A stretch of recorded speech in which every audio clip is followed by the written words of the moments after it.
আসসালামু আলাইকুম। আজকে আমি আপনাদের এমন একটা টিপ শিখিয়ে দেব যে আমরা বিভিন্ন সময় আমাদের ফেসবুক অথবা ফেসবুকের পেজে আমরা এমন কিছু সেটিংস যেগুলো আসলে আমরা করে রাখি না, যার কারণে আমরা খুব গুরুত্বপূর্ণ, খুবই সমাজের জন্য, মানুষের জন্য উপকারী এমন কিছু ভিডিও বানাই যে ভিডিওগুলো কিন্তু আসলে মানুষের দ্বারে বা মানুষের টাইমলাইনে যায় না, যার কারণে কিন্তু আমাদের যথেষ্ট পরিমাণ ভিউজ হয় না এবং আমাদের পাবলিক কিন্তু দেখতে পায় না, যার পরিমাণ যথেষ্ট পরিমাণ লাইক আসে না, যথেষ্ট পরিমাণ কমেন্ট আসে না। তো আমি আপনাদেরকে আজকে এমন কিছু গুরুত্বপূর্ণ সেটিংস শিখিয়ে দেবো যে আপনাদের ভিডিও যদি চান যে আপনাদের এমন একটা ভিডিও বানাবেন সেটা বাংলাদেশের 64টি জেলায়, বাংলাদেশের 64টি জেলার প্রত্যেকটা মানুষের কাছে কাছে গিয়ে পৌঁছাবে। তো আপনারা কিন্তু ইচ্ছে করলে সেটা করতে পারবেন এবং সেটা কিন্তু আপনার খুবই হাতের নাগালে। তো আমরা সেই সেটিংসটা কিন্তু আসলে ফেসবুক পেজে সেই সেটিংসটা কিন্তু অফ থাকে, আর সেই সেটিংসটা কিন্তু অফ থাকার কারণে কিন্তু আমাদের ভিডিও আমাদের নির্দিষ্ট অডিয়েন্সের কাছে পৌঁছায় না এবং যথেষ্ট পরিমাণ ভিউজ আসে না। তো আমি কথা না বাড়ি আপনাদেরকে এমন একটা সেটিংস শিখিয়ে দিচ্ছি যে সেটিংস যদি আপনি করে রাখেন এবং করে রাখলে আপনি যে ভিডিওগুলো বানাবেন সেই ভিডিওগুলো বাংলাদেশের 64টি জেলার মানুষের কাছে পৌঁছাবে এবং আপনার যথেষ্ট পরিমাণ ভিউজ আসবে, যথেষ্ট পরিমাণ লাইক আসবে, যথেষ্ট পরিমাণ কমেন্ট আসবে। তো আমি কথা না বাড়ি আপনাদের স্ক্রিনের দিকে নিয়ে আসসালামু আলাইকুম। তো প্রথমেই আমরা যাব হচ্ছে আমাদের ফেসবুকে, যে কোনো একটা ব্রাউজার থেকে আমরা আমাদের ফেসবুকে ঢুকবো। তো এভাবে যখন আমরা আমাদের ফেসবুকে ঢুকবো, ঢোকার পরে আমাদের এখানে দেওয়া আছে আমাদের ফেসবুক।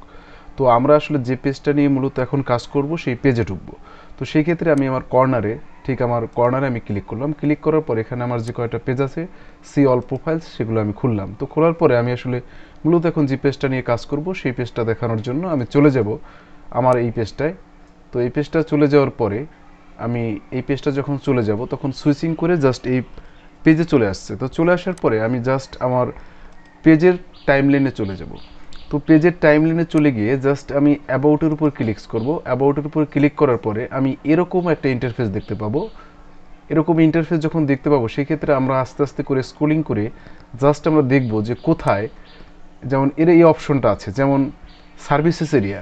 এই সার্ভিসেস এরিয়াটা মূলত কি? সার্ভিসেস এরিয়াটা মূলত হচ্ছে যে আমরা আসলে আমাদের যে কন্টেন্টগুলো ছাড়ি, এই কন্টেন্ট বা পোস্টগুলো যখন আমরা আপলোড দিই, সে আপলোড করার পর এই পোস্টগুলো মূলত কোন অঞ্চলের, কোথায়, কোন জায়গার লোকগুলোর কাছে যাবে সেটা কিন্তু এখানে ফিক্সড করে দিতে হয়।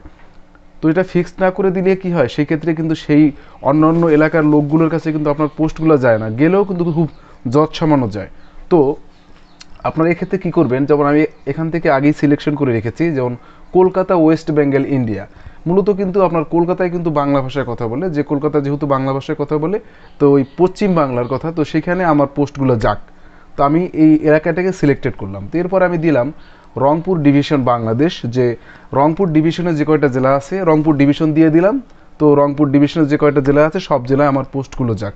এরপরে আমি দিয়ে দিলাম রাজশাহী ডিভিশন, রাজশাহী ডিভিশনের যে কয়টা জেলা আছে সব জেলায় আমার পোস্টগুলো পৌঁছাক। এরপরে চিটাগাং ডিভিশন দিয়ে দিলাম, চিটাগাংয়ের সব জেলায় আমার পোস্টগুলো পৌঁছাক। এরপর ঢাকা ডিভিশন দিয়ে দিয়েছি, তো ঢাকা ডিভিশন দিয়ে দিয়েছি, তো ঢাকা ডিভিশনের সব জেলায় আমার পোস্টগুলো পৌঁছাক। তো এভাবে কিন্তু আমি প্রত্যেকটা ডিভিশন দিয়ে জাস্ট এখানে সেভ করে দিয়েছি। তো কিন্তু এক্ষেত্রে কিন্তু আপনারা যারা নতুন আসলে যারা এগুলো সিলেক্টেড করেন নাই, সেক্ষেত্রে কিন্তু সেক্ষেত্রে তার কিন্তু কোনো লোকেশন, হয়তো যদিও লোকেশন দেয় সেটা হতে পারে তার জন্মভূমি, যেখানে সে লিভ করে, সেখানে কিন্তু এই লোকেশনটা মূলত এইভাবে দিয়ে রাখে। তো এইভাবে দিলেই কিন্তু আসলে আপনার পোস্টগুলো ভিউজ হবে এবং আপনার পোস্টগুলো আস্তে আস্তে আপনার পোস্টগুলো মানুষের কাছে পৌঁছে যাবে। তো আমরা যদি একসাথে যদি আসলে চাই যে এই পোস্টগুলো আসলে 24 ঘন্টায় সর্ব লেভেলের মানুষের কাছে পৌঁছাক, তো সেক্ষেত্রে কিন্তু আমরা পৌঁছাতে পারি। যাই হোক, এরপরে আমি আরেকটা টিপস দেখাবো, যে আমি আমার জাস্ট যখন এভাবে আমি আমার টাইমলাইনে প্রবেশ করার পরে জাস্ট এরকম একটা সেটিং দেখতে পাবো, সেটিংয়ের উপর আমি ক্লিক করব। তো সেটিংয়ে ক্লিক করলে আমরা দেখবো এরকম একটা অপশন ভিডিও। তো ভিডিওর উপর আমরা ক্লিক করলে আমরা দেখতে পাবো যে এরকম একটা অপশন। আমরা কিন্তু অনেক সময় যে আমাদের যে পোস্ট বা ভিডিওগুলো ছাড়ি, এই ভিডিওগুলো কিন্তু যাদের কাছে যায়, তাদের কাছে তারা যখন যায় তখন তারা যদি আমাদের ভিডিওর উপর ক্লিক করে তাহলে কিন্তু তারা ভিডিও ওয়াচ টাইমটা আসবে। কিন্তু এই ক্ষেত্রে যদি আমরা এই অপশনটা চালু করে রাখি যে if turn on caption always be displayed and videos for have them, এখানে যে কথাটা আসছে যে